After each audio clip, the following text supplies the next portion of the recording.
right? That's where we are. The new normal, and I'm going to take a little bit, draw from the keynote speaker, Attri, who spoke to us. She called it is business unusual. It's not business as usual, business unusual. For some reason, it kind of caught my imagination. Uh, just to set the tone here, uh, we're going to have a discussion, and allow me as a moderator to have a lead person answer the question, and then I will pass the question on to the other panelists for their inputs. I'm going to start with an interesting thing, because we have been in the, and each one of the panelists come from varied experience. There are people who run SOC, people who do security services, people who are managing risk, and people who are auditing, right? So it's varied experience, and very happy to have been moderating this panel, and I'm expecting to learn quite a lot from this panel discussion. I'm actually coming to you, Vivek, with a question first. We are talking about enabling people to work from home. Work from home is now a reality, right? Personally, I know a lot of us are itching to get back to office. That's a different issue, but work from home is a reality now. There are a lot of challenges which have come up. All our speakers have been, highlighting what kind of new normal it has become. My question is, do we have now a term called work from home SOC? For example, WFH SOC. I know it's a little bit of a stretch for calling it, but let me explain this a little bit further for Vivek to take it up from here. How do we ensure, because people are going into their home, enabling their VPNs, coming through their home Wi-Fi connections. The SOC is traditionally, we have actually put it up to help the enterprise connections. We haven't envisaged a situation where we will actually be enabling all the people logging in remotely. The SOC team is used to support people on site. Some of them are not able to come to site. Some of them have to work remotely. So what are the challenges that the SOC leader faces to ensure that the SOC team productivity in the new scenario? How have we revamped the IT support to help out of homework? I have a couple of more questions, but I will just tickle Vivek with these couple of questions and expect, he's a known SOC expert, and I would like to hear from him and educate all of us. Vivek. Yeah, thank you. So before I answer the question, I would like to take a minute to introduce myself and the organization I work for. Please. So we are a digitally powered professional services company, and from last 2 decades, we have been passionately serving a few hundred strategic clients that include almost 1/5 of the Fortune 500 companies.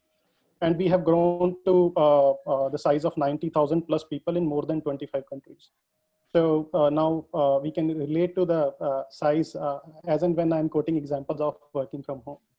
So to answer your questions, yes, work from home SOC is a new reality. Likewise, many other business functions. However, the adoption can be a bit tricky given the sensitive nature of the work. But for here us at Genpact, it was rather an easier adoption for a bunch of reasons. Like in past couple of years, we had adopted partial work from home methodology as part of our strategy for effective management of SOC operations.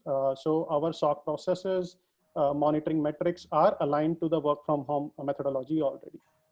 Second, we have follow the sun SOC operations model, so which has helped us in easier adoption of the current work from home situation in the face of pandemic. And we are in fact planning to further strengthen this model.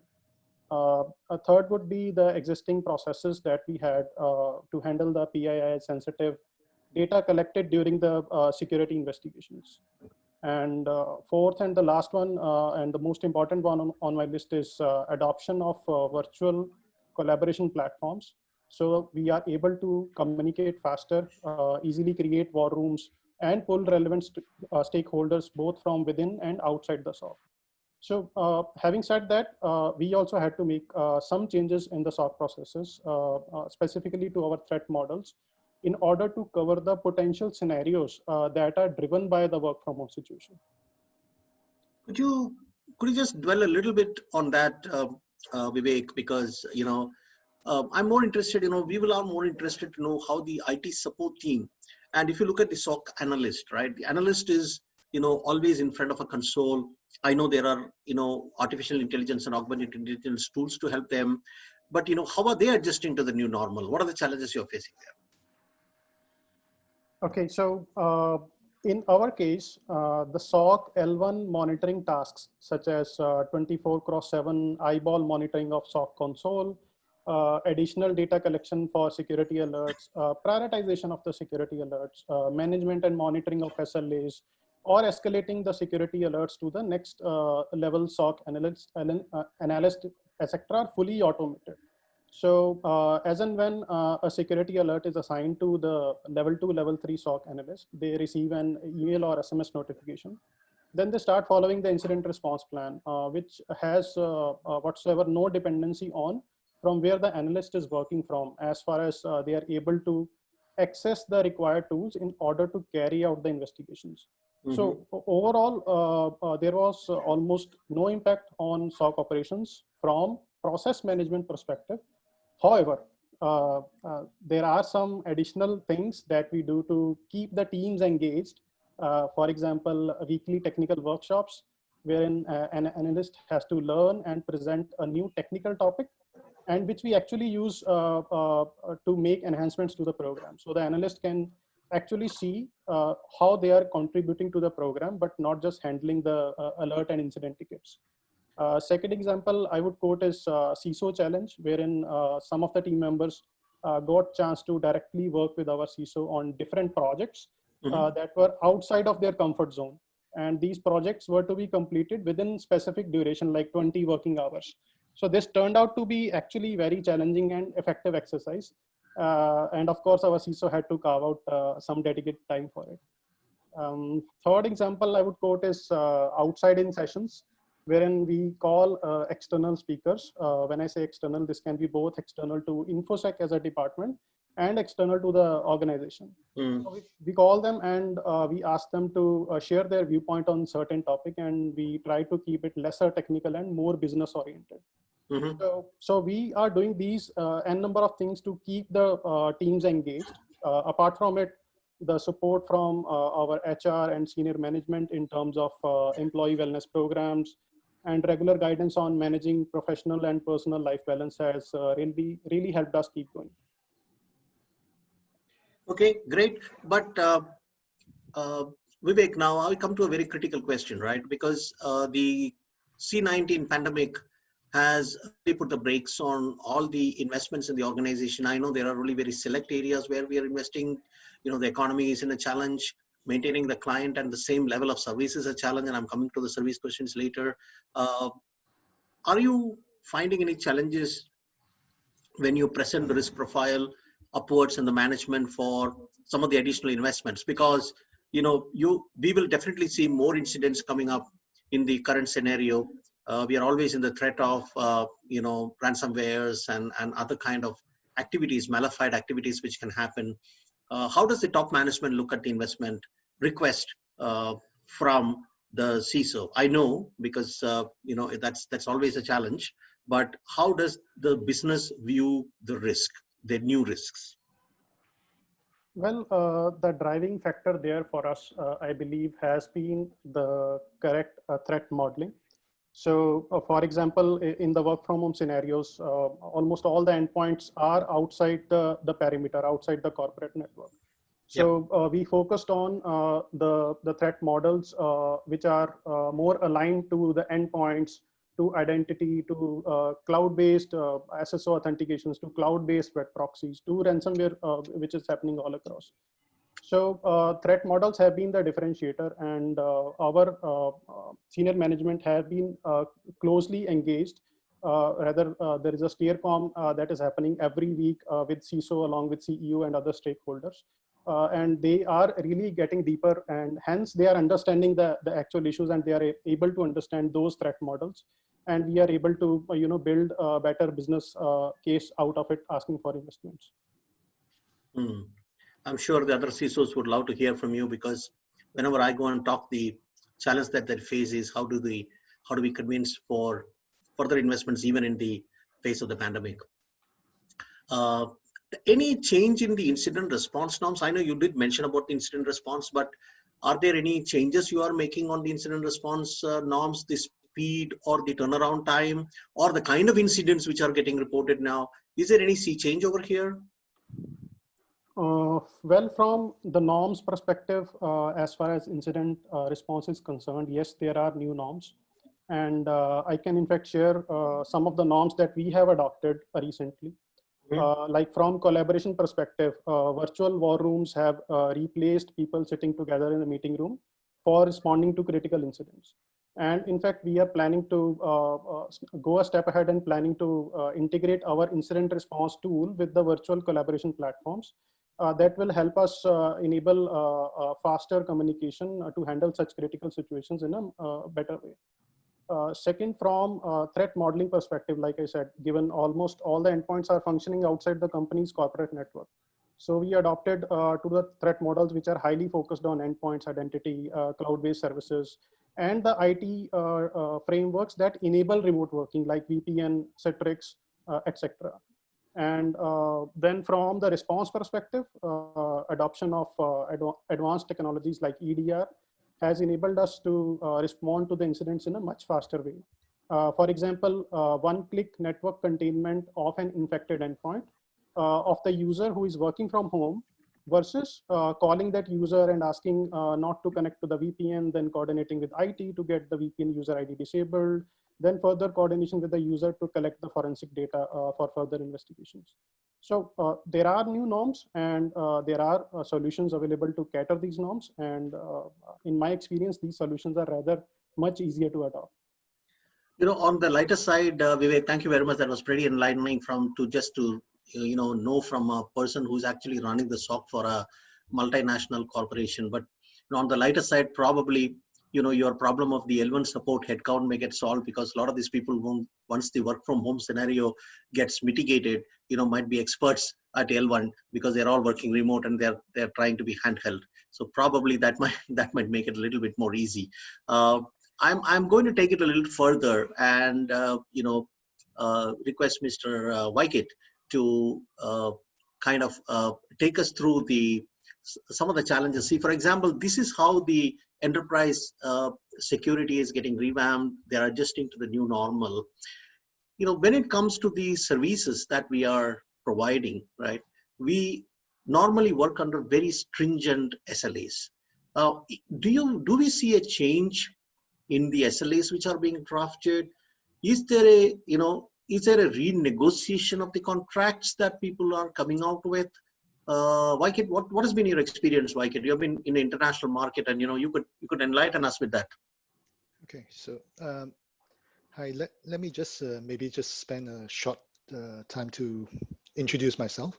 Yes. So I head the security practice for Asia Pacific with an organization that's used to be known as CenturyLink. We rebranded just about 5 days ago as Lumen Technologies.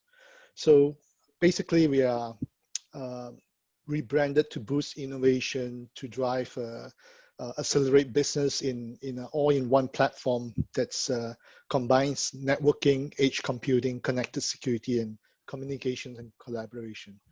So as part of the security practice, we do provide both advisory and consulting services, as well as managed security services to clients. From my observation, the last 12 to 18 months, there have not been a real big change in terms of service level agreements, but rather the expectations from clients have shifted. So rather than looking at traditional managed security services, a lot of the focus is around a more holistic cybersecurity program. Mm-hmm. That how we can assist and help them to formulate and enforce within their organization, and to look at threat detection in a different angle. So not just through log correlation, through SIEM, but leveraging user and entity behavior analytics, looking at threat detection from EDR, from NDR perspective. So the scope in terms of the services that we are contracted to provide have actually expanded beyond what's traditional. So Waikit, while the scope has expanded, how does it commercially impact? And secondly, I want to ask you a practical question. How are you able to manage people, because there are certain critical operations where we are supposed to send people onto the site, and today in the current situation it's going to be difficult across the globe. I also come from an organization which is into services. We face that challenge. How do you address this? Because the client satisfaction and the clients today expect you to be the real trusted partner in such a scenario, because they're completely dependent on you when you're giving the service for a non-interrupted operation. Yeah. So I'm not too certain about the commercial question, but presume that's relating to how that the commercial impact on the buyers. Correct. Am I right? Yeah, that's right. Commercial impact on the buyers, yes. Yeah. So I think that's something that is business case driven, and also is something that would need to be tightly coupled with the that particular organization's risk management and as well as governance profile. So they need to have the right executive buy-ins, the right oversight to be able to justify and commit to that drive so that they can safeguard their organizations. At the end of the day, it boils down to goodwill, reputation, how to safeguard their customers' interests, their organization's critical assets. And I think all these are valid justifications for such investments. On your second point, in Lumen, in our organization today, there are very little services where we actually go down to the field to customers. Like for example, IMA, break fix. We don't do a whole lot of that. Okay. Today, a lot of our managed security services are remote, so that actually works very well with the current situation. We do have face-to-face engagements in the past where we provide advisory and proactive security services. Those actually in the last 6 months have been all virtual. In fact, I've been running projects for the last 6 months without leaving my home at all, and that seems to have been working well. Wow. So I would say you're ahead of the time, Waikit, because then your organization is very prepared to handle this. Yeah. Just to add on, I think where there are elements where we require a secure connection to the client's premises, especially when we carry out, for example, an internal vulnerability assessment scans or pen tests, or when we are carrying out a deep analysis incident response. Those, we carry that out through a site-to-site IPsec VPN tunnel into that organization. I get that. In fact, I want to bring all these points after, just coming pointedly to some of the panelists with certain questions. I want to bring this up because, at the end of the day, it's security, as you rightly said, is a holistic thing. How exactly we look at it from different points of view. So I'll come to that. Just a question, Waikit. Since you're providing, on the service, Lumen, have you looked at any specific threats emerging in the Southeast Asian market? I know you handle more than Southeast Asia, but just wanted to understand, is there any specific threats you see in the new normal which your clients are facing? There are a couple of things that stands out. First of all, I'm observing a whole lot of ransomware attacks. Majority of these are through exposed RDP services and compromised credentials. And I'm also observing an increase in DDoS attacks, especially as one of the earlier speaker was mentioning about the New Zealand situation where you are being held at ransom. Otherwise, if you don't pay up, they will launch a DDoS attack. And I think all these are because the widely available exploits and tools that's out there that's available. Right. These threats did exist earlier, or just that, what Waikit, I understand what he's saying is these threats existed, but now because of the remote work that they have increased, the Correct. occurrences have increased. Do I get it correctly? The occurrences of the attacks have increased. However, the attack vectors, they existed before. So like an exposed RDP, I think globally there are like 3 or 4 million servers with exposed RDP services, but they do exist before COVID-19, but the volume of attacks that I'm seeing is a lot more right now. So thank you, Waikit. I will reach out on this. I will take it a little ahead on the risk part. Vikrant Varshney, we say that he's a CRO and managing partner of Risk Resources, and I would like to tap his knowledge to understand from what Vivek said, from the SOC perspective, what Mr. Waikit said on the threats which are emanating right now, which are actually increasing right now. Is there a change which we see in the standard risk assessment strategy? I know it is pretty comprehensive when we do it, Vikrant, but is there any change you're noticing onto the risk assessment that these organizations are doing? Vivek talked about going back to the management, talking about the business risks.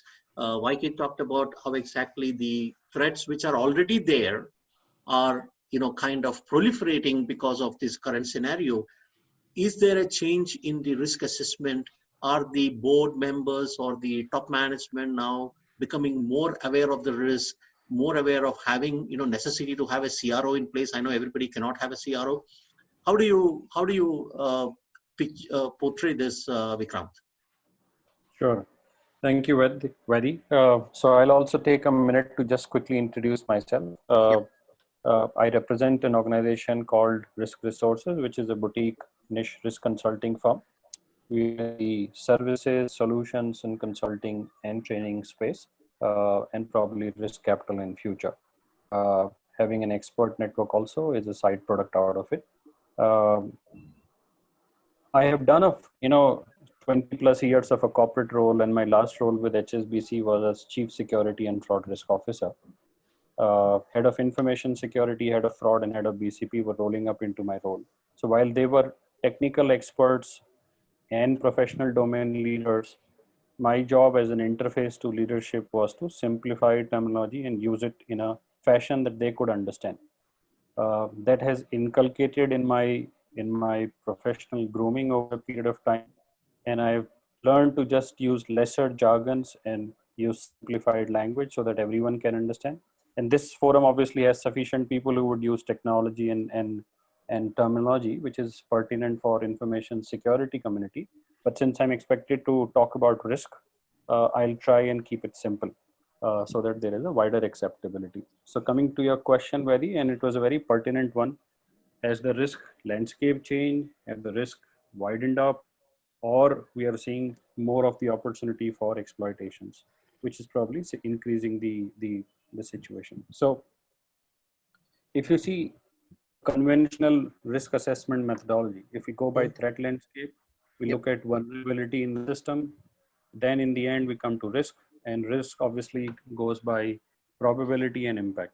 So here what we're highlighting is, because we are all working from home, we have just increased the vulnerability for the existing threat landscape to exploit. Right. So here, obviously, when we were working in a very controlled environment, many controls were very, very widely and very tightly being exercised by organizations. Yep.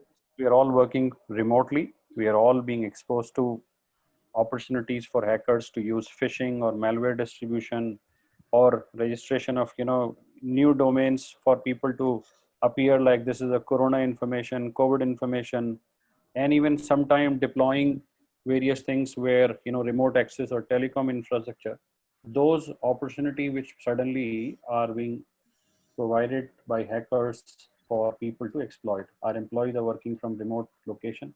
They are looking for collaboration tools by team members, and collaboration tools sometimes are provided by organizations, and sometimes employees are downloading their own collaboration tools on their machine. Sometimes they are sitting outside your secured environment, but still infecting your machine to a large extent. So at some point in time, we are saying this is a situation where vulnerabilities are increasing in our setup. Now, and if there are more such probability of hackers attacking it this time, knowing that our vulnerabilities have increased, we see a potential that the risk scoring might increase, right? Same threat landscape, higher vulnerability and higher probability. Even if we assume that impact was same and similar, we would see more risk incidents happening. What it means in simplified language is that while there is a compromise which is needed on compliance, while there is an increased reliance from business community side to lower some security practices to ensure continuity of service and continuity of business operations remotely, I think we've reached to that level where continuity was demonstrated. We could reach to a reasonable level of client services and delivery. But I think now it's a time for organizations to also see if in this process they have taken some compromises and if there is a need for us to refresh our control environment. And that would mean to carry out a risk assessment from a fresh pair of eyes and see if any of these vulnerabilities could be tapped by ensuring there is a enhanced controls needed, which are proactive in nature or which are detective in nature, seeing if our intrusion detection systems and things like that, would they still tap?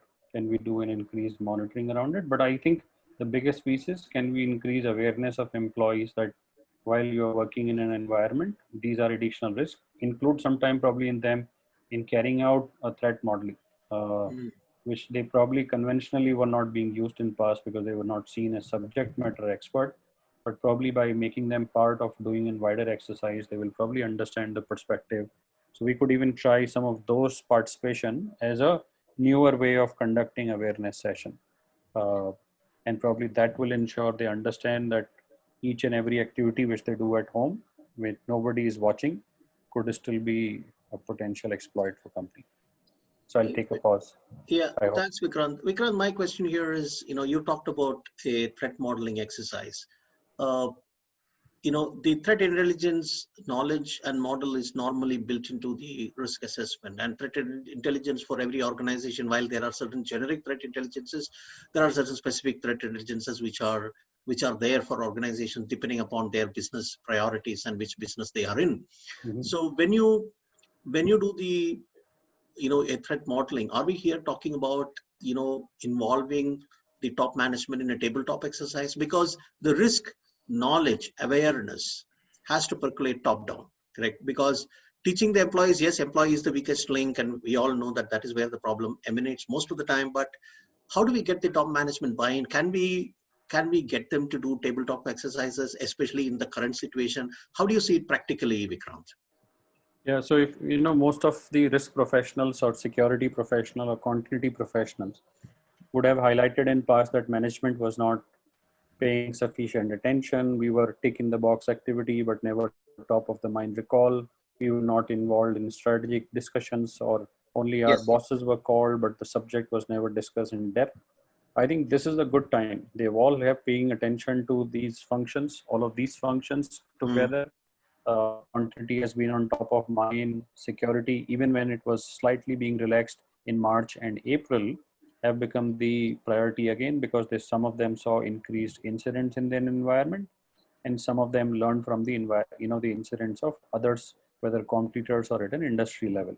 So the attention has been there now, and the seriousness has been achieved. Leadership understands the importance of these domain, and that's so any crisis obviously is the biggest boom time for security and risk professional.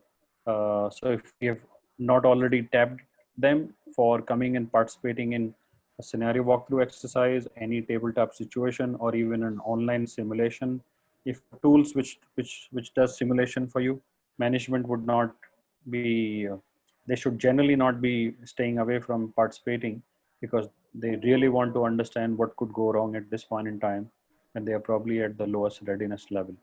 Uh, Having said that, when you are really doing a risk assessment exercise, lot many people still feel risk assessment is a different form as compared to doing a tabletop exercises or simulation. Uh, they feel simulation is part of review and risk assessment is part of analysis, right? So you try and analyze whether my controls are sufficient, and you could obviously use the simulation also as a part of a review to do that. But I think if the discussion is if my threat landscape is same or is it evolved, or if you're talking about if there are sufficient levels of threat items that we have picked up, I think a lot of this should be driven by information security team, enterprise risk team, uh, controls and regulatory control, teams, operational risk teams. If they all part of a CRO family, then probably led by CRO, and which simply highlights what are the additional risks. If that highlights that the risk mapping have changed, if certain risks which were considered as low probability in past, have they moved up to high probability now? In some cases, are we saying the impact would be different? Or in some cases, we are able to spot if the vulnerabilities have changed in last 6 months. As long as we could highlight those changes very clearly, and again, now at a functional level, then the control testing can happen around it. Then we'll be able to see whatever controls we had mentioned, are they then sufficient in implementation as well at a design level. So you might have actually put in certain controls which at a design level had weakness, and in this time that design weakness could be exploited. And that's where, if, as long as we could do that risk assessment with that clarity, that while I said there is a control, is that control effectively working in our favor? When was the last time those controls were tested, and what level of testing was organized to see the effectiveness of the control? Those are conversations which only subject leaders can do. Necessarily a business leader cannot understand that, but if you identify if there are gaps, those gaps could be presented to leaders for creating a buy-in for funding. Yeah, I have a question where I'm going to, probably involve both you as well as Waikit here, right? I mean, I said I'll connect this. A service provider looks at the SLAs getting revamped, the contracts getting renegotiated. One of the component on that is how exactly the risk assessment has been how the risk has been re-evaluated. Now, standardly, how we see is, there is that organization in the middle where there is a risk evaluator who actually does the risk evaluation, hands over the risk mitigation techniques or mitigation, whatever are the factors which needs to be done. And then the organization goes and then contracts the service provider separately, right? Do we see this coming together? For example, there's a lot of supply chain challenges which we are seeing, a lot of ransomware, a lot of third-party things, risks are changing. And when this, in a dynamic situation like this, would a risk provider, organization, and the service provider, it's both risk provider, risk analyzer, and the service provider, third parties to the organization. Does the organization bring these two together in a conference room, sit across, discuss, and get it revamped? Do we see that? Or are we calling for too much of maturity in the current situation? Waikit, you want to go first? Yeah, sure. So coincidentally, we just started a project about a couple of months ago for a client here in the region. They are conglomerate with offices across more than a dozen countries in Asia. So the part of the project is we start off with business impact analysis, risk assessments, helping them to come out with a risk register. And we look at it holistically across people, process, policies, across their whole organization, the different business functions. We interview the data protection officers, and that outcome defines what necessary controls gaps that they have, and then what required controls that should be put in place. And that could be administrative controls, could be technical controls, doesn't matter, right? So we do that as a prelude to starting the managed security services, onboarding them into our monitoring and other services. The only thing that I notice and observe a lot of customers try to segregate it out is if they are outsourcing the risk assessments, the identifying the gaps, and then coming out with that program. As far as the managed security services, a lot of times they do not outsource the pen tests, the regular tabletop exercise. They don't do that with the service provider. So they treat it as a segregation to avoid any conflict of interest. So I do see customers beginning to embrace a more holistic program where you start off with coming out with that, carrying out the assessment together with them, coming out with the mitigation plans, and then helping them to put in place those controls, whether it's a detection controls, whether it's a protection controls, etc. Right. So that's what I'm observing. Vikrant, your Yeah, views. and I will just add a perspective slightly more on the ideal phase of life. If we feel that supplier is a partner, as a strategic partner, then we will always keep strategic partner as a part of our conference room conversation. If we feel strategic partner is not the case, and if we treat it as a vendor, then vendors are always given documents and contracts to adhere to, right? So that obviously is a demonstration of the culture you have in the organization and what we are trying to achieve in an integrated fashion. A disjointed program always leaves gaps in implementation and sometimes even gap in expectation setting, which leads to a bad design. So this is a good opportunity. In the crisis, you might be running short of time and coordination point sometimes. So you might want to do things, wherever possible by circulating emails and making a phone call. But I think some of these things where if you're reviewing your risk assessment and gaps and controls and current environment, this is the time where getting experts in the market, getting your strategic partners to join, always is a good idea. Difficult to achieve from an implementation perspective, but I think it's the best thing to do. Having said that, if you're not in a position to practically achieve, I think the other nearest possible solution should be where you look at the the risk assessment exercise, at least done internally, and you identify the expectations of what you expect the service provider to do for you with a very clearly laid down expectations. As long as you have laid down expectation as the business owner or technology owner or the information security implementation control owner, then you know what you are expecting from your service provider to achieve. Then there are very limited gaps in the implementation. But the most ideal situation is you make them strategic partner, let them come along and do things for you. Sometimes it increases time, but I think in the long term, that's worth it. I think, what is emerging is probably a new maturity model because, necessity is the mother of invention and it propels us towards a new normal. So I think that is what is emerging. I want to just move to the next part of it, which is the audit part. And we have Ganesan here, who is the lead auditor with Shell. And Ganesan, I'm coming last to you for the simple reason that, audit is what actually is extremely important, considering what Vivek, Waikit, Vikrant, and I have discussed at this point in time. There are standard auditing practices, we know that, those are not going to be completely different. The basics are always basics, right? And the basics are not going to change, whether it is risk profile, threat vectors, none of them are changing. Only the impact and the speed and the velocity, probably the volume, that is changing with respect to new normal.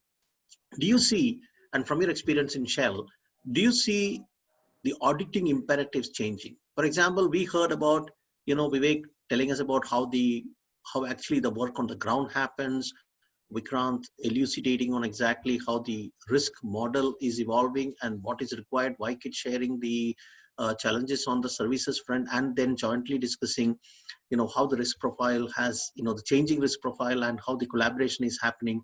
How do you end up auditing this? Or do we go by the standard audit? So we have actually started the audit practice, say, suppose in January, March, the situation has changed. The threat vectors have changed. The velocity has changed. How are the auditors now fine tuning to it, especially in a company like yours, which is fundamentally an energy driven organization? It will be different in a health sector. It would be different in a manufacturing sector or a transport sector for that matter. Can you just share some experiences on this, Ganesan? Yeah, so thanks, Vaidi, for that question. So it's absolutely right. The current auditing standards doesn't change. I think auditing standards and practices remains as a constant. But again, when we are auditing, we have an audit plan, and for the internal audit plan for an organization in the audit community everywhere, and the audit team is kind of delivering certain assurance to the management, and there is a coverage in the scope area. So any organization, again, typically is made of people, process, and technology. And due to COVID-19, so there is an impact on all three of this, right? So again, your audit plan again has to be revisited, and there might be new risk as what Waikit and Vikrant are pointing out. So the audit plan has to be also a little bit fine-tuned to it. Like you have some of the audits which are non-negotiable, like standards audits or regulatory audits, which will still go through. But again, since your business process could potentially change because of changing in people, most of the organization go for a kind of reorg in this current COVID scenario, and you have a lot of business process being changed, and you have a lot of technology vectors which are coming in. Organization who doesn't go for cloud are going to cloud, and organization who don't have endpoint security strong practices are kind of implementing those things. So it is a kind of a lot of change and mixes. And again, even for an audit community like us, we are also going through a lot of transformation, because the way we do the auditing standard remains the same, but the way we execute the audits, right? So we are not been traveling for a long time. So sitting at home and doing a remote auditing, that is also kind of a very challenging stuff.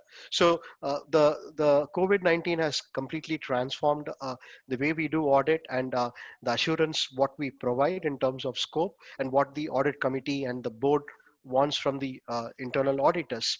So it has been completely transformed, and there are a lot of changes which we are trying to accommodate in. So Ganesan, I'm going to just ask a joint question between you and Vikrant here, right? There are new risks which are emerging, new threat vectors, right? The auditor probably wouldn't have provision for it in the pre-COVID scenario, right? So how does the risk mitigation team and the audit team collaborate here? Yeah. So in most of the organization across the world, you talk about layer of defense models like LOD1, layer of defense 1, which is the management itself, and a layer of defense 2, which is the risk management team, and LOD3 is the internal audit, right? So of course, every organization has got their own IT management committees and business management committees who kind of look into the current business processes and the objectives of the organizations for that year. What are the major milestones? What are the major projects to be delivered? And depending upon which typical kind of an audit plan is being prepared by the internal auditors. So if there is going to be a transformation, saying that there in COVID scenario, we can see a lot of organization dropping a lot of enhancement projects or projects which they wish to really go for the future, and they just want to run the business as usual. So in those areas, then there has to be a little tweaking in the audit plan. So for example, you are adopting a new technology because of this COVID-19 scenario, like you're enhancing your cybersecurity operation center, SOC, you're buying some new projects and running a program. So maybe the management would expect some kind of an assurance coming from those process areas. So the audit program is also not written in concrete stone. It is also agile, and it also be flexible because of these kind of business changes and environment changes. And we have to accommodate that particular scope into the audit program, and we have to deliver those audit, right? So that's the overall crux of it. Yeah. Vikrant, you want to add any points to it? No, I think you've covered it such a nicely. So I think the three lines of defense is only successful when all the three teams are working together. And audit, I think audit team is expected to work very less as long as the first two layers are doing their job efficiently. And that's where I guess the ownership is with the first line of defense, which are owner of business risk issues, as long as the risk management team have worked towards defining the risk expectations in the policy well. Business owners in the first line of defense can actually do a good control assessment themselves, carrying out the yearly control testing reports, which a policymakers could see and validate on a sample basis.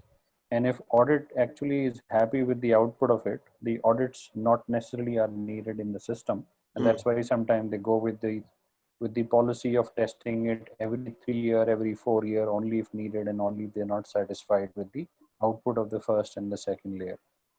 Sometimes they actually do only sampling just to ensure whatever was reported in these things are fine. And if the sampling suggests something radically different than what was presented in the report to leadership, then they actually make a random need for a surprise audit or a quick audit. So I think as long as the teams know their space, their personalities are working in collaboration, then the organization is in the right hands. Excellent, thank you. We are taking some questions, and I'm opening this to the whole panelist and anybody, I invite anyone. So let me read out this question. This is from, I don't see the name, it says anonymous attendee. How is a production support team do work from home? I think so definitely this person must be from the production support team. What are the specific controls put across to enable WFH for production support team who handles critical sensitive data? So there are two things here. It's primarily about the production support team, could be a factory production. And what are any additional controls specifically given for production support team? I think this falls in the risk area, so I'll leave it here. Yep. Any one of the panelists can take the question. I don't want to direct. Sorry, I missed it because there was an audio drop. Can I hear it one more time, please? Yeah, I will read it out, Vikrant, once more. How is the production support? How does the production support team do work from home? I mean, how do they actually manage in a work from home? This is specifically related to the production support team. What are the specific controls put across to enable WFH for production support team? And the production support team actually handles critical sensitive data. That's the backdrop of the question. If I can take it a shot. Sure. So I think production support, yeah, it's a kind of a very critical business operation. So some of the industries like banking and healthcare have kind of a more controls around production support. So typically you have offshore development centers, kind of a Chinese wall where people sit and work in office to do production support. Now, because of the COVID, it has been kind of, people have to run production support. There are a lot of organizations in India where I know the production support people are working from home. So you can have technology controls and human controls around it.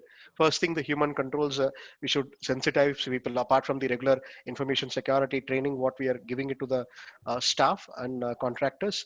They should be also aware that whenever they are doing production support from a remote place, how they should do it. That is from the human angle, raising the awareness.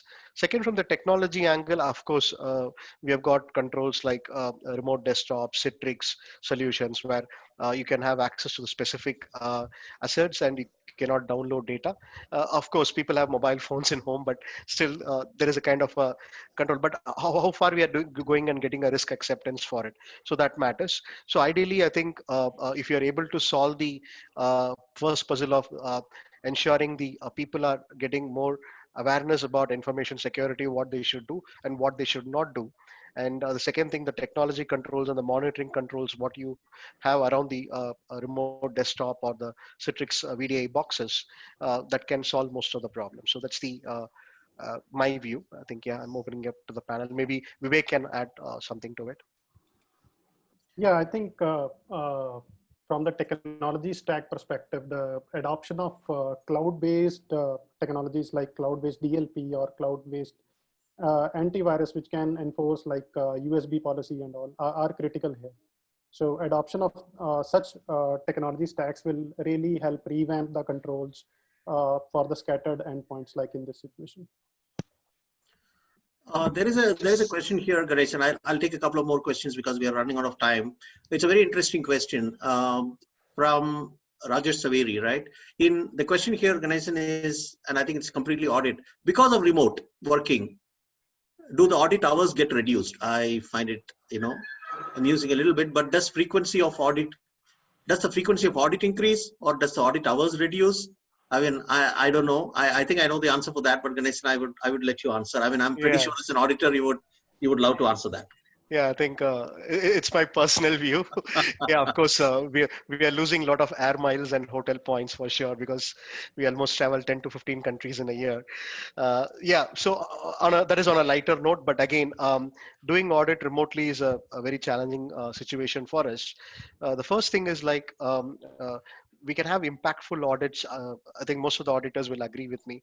If we see a person face to face, try to understand their processes, collect information, and do it. That's the reason why most of the audits involve travel, right? And now, because of the COVID situation, we are doing everything through remote. So auditors have to be very smart, ask the right question because you have very few time with the auditees, right? So you have to ask the right questions, get the right answers from them, and ensure that we are also a little smart in kind of doing, of course, in IT and cyber audits. We can also prepare custom scripts. For example, most of the auditing, we kind of go and sit on the mission. We kind of take few snapshots, logs, and things like that, which might not be possible now. So we have to create custom scripts where we can run it in a server or an endpoint machine and gather test result and output. So doing remote audit, of course, yeah, it is not like a physical audit. It little bit extends your time than what you do in physical audit. But again, we have to be very smart in the new normal where we collect the required information in a shorter span of time so that we can deliver an impactful and an insightful audit result, which is what the management and the board is expecting. Excellent. I'm taking just, I'll take liberty to take two more questions. We are at almost 16:48. This question is to, I had a question in, this is to Waikit. I would post this to Waikit. It is from Kanan Shivalingam. How do you see in service management processes like incident change, problem configuration changing in Agile and SecDevOps affecting security? Should I repeat that question? Yeah, no, I have that question in front of me. Yep. So I think like every IT service management processes, whether or not you have an agile methodology or you have a matured SecDevOps function within the organization is very critical and important.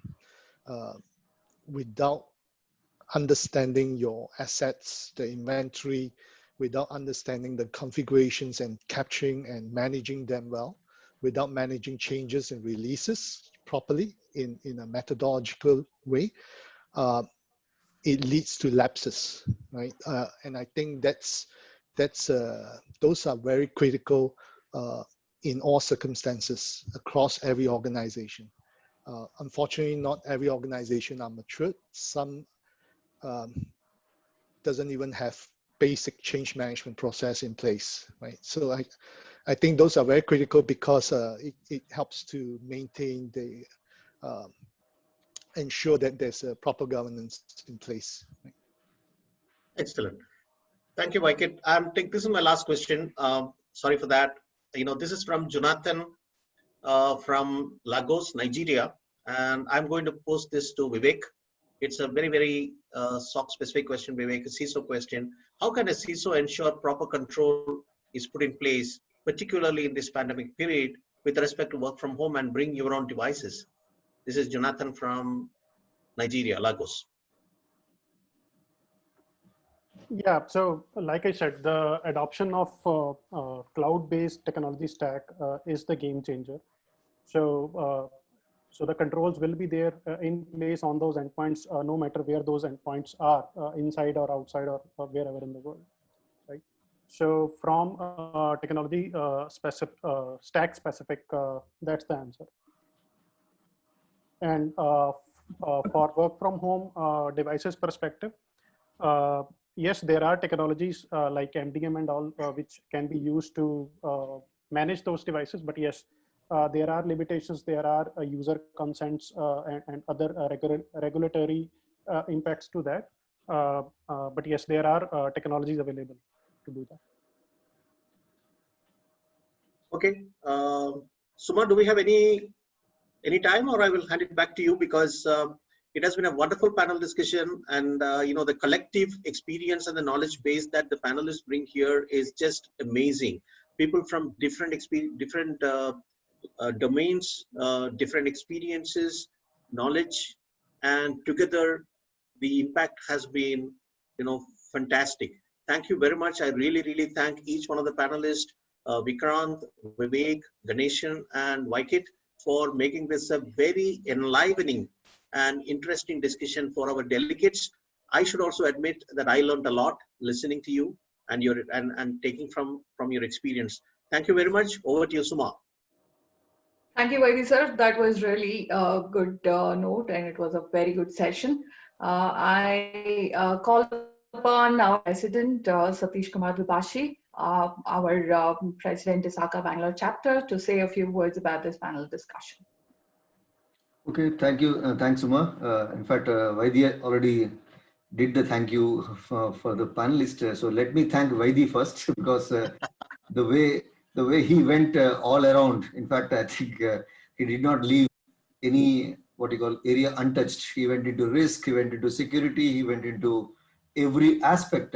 And I should also, of course, mention that there cannot be any better panel discussion like this with a great panel. Like, in fact, I can see the CISO, the CRO, the audit team. I think it's like a full, complete, I should say, a full enterprise organization, right? We have, of course, Waikit from the security practice, and Vivek from the CISO organization, and Ganesan from the audit organization, and of course, Vikrant being from the CRO office, and I should say from the CRO domain. So great, thank you all of you. So just to add my thoughts, I think someone is asking about the audit questions. Yeah, it is overwhelming. In fact, I think someone is asking about the number of hours, because I work in the fintech space and in the PCI DSS space.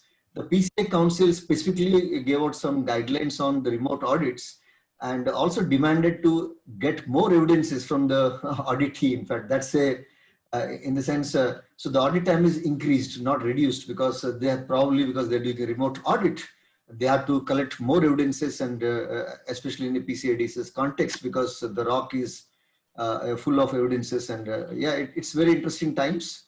Yeah, most of the, I should say, accreditation bodies and certification bodies got guidelines for remote audits. That's what we call the new normal, and looks like this new normal will remain for some more time.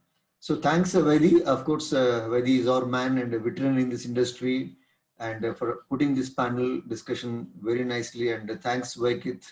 Thanks, Ganesan, Vikrant, and Vivek for putting your insights and your thoughts. So thank you all, and great panel discussion. It cannot be anything better than this. So with that, over to Suma. Thank you, Satish, and thanks to all the panelists over here. So moving on, I think we have a little time for quick feedback. So please log into menti.com with code 1599062. I repeat, 1599062. You can either use the QR code or use this code to provide your valuable feedback. I think we've had a lot of sessions since morning, and it has been very exhaustive to all of you, and overwhelming information which is coming, and brains are chewed up, I guess. So I just leave it for 1 minute over here, and then we are almost ending our sessions. Let me give you 1 minute.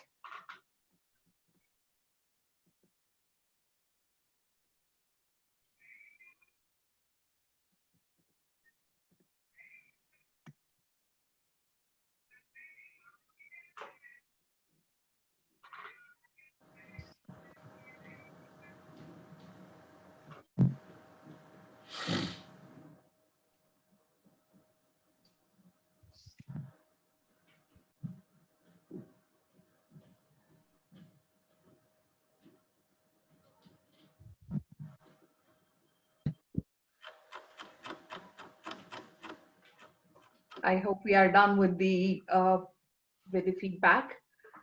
So I now call upon Mr. Raj, who is our Secretary, ISACA Bangalore chapter, to give a vote of thanks for this whole conference. Thanks, Uma. Good evening to you all. As respected chapter members and delegates and honorable chapter president, vice president, EC members, past and present. Our most valuable invited guest, ladies and gentlemen. It is my privilege to have been asked to propose a vote of thanks on this occasion. Today, we got invaluable insight into our conference team, the cybersecurity, Imminence, the evolving new normal.